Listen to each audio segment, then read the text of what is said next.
These days, it's a restaurant, but decades ago, Ben Bernanke used to walk these very sidewalks in downtown Dillon to not only visit, but to work at his family's pharmacy.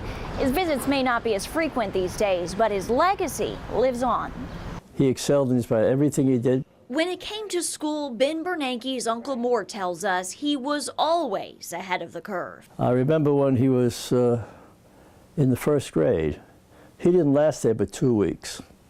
And they said he doesn't belong here, so they put him in the second grade. From teaching himself calculus in high school, receiving 2 academic superlatives senior year, to graduating at the top of his class, well, Ben has always had this unquenchable thirst for learning. His lifelong childhood friend John Brady says success and Ben have always been synonymous. We all knew that he was going to do something special with his life, and didn't know what, but you could just tell he was that kind of guy. Their friendship flourished throughout their school years, but it was their passion for music that was the glue that held them together.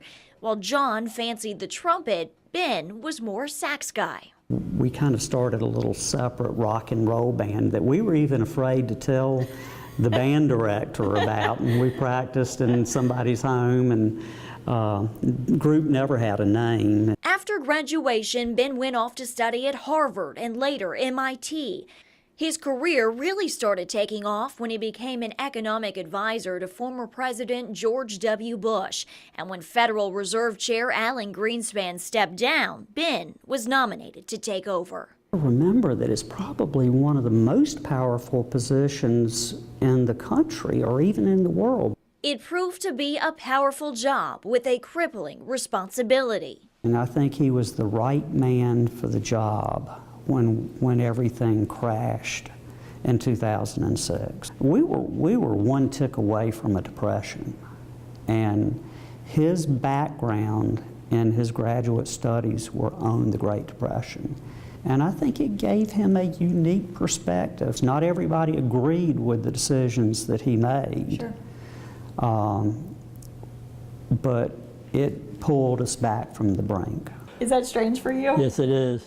His Uncle Mort is the only relative that still lives in Dillon. He credits Ben's unwavering faith instilled by his grandfather and an upbringing where hard work pays off as the foundation that led him to where he is today. He is an honest person. I'm not saying this because he's my nephew. I really mean it.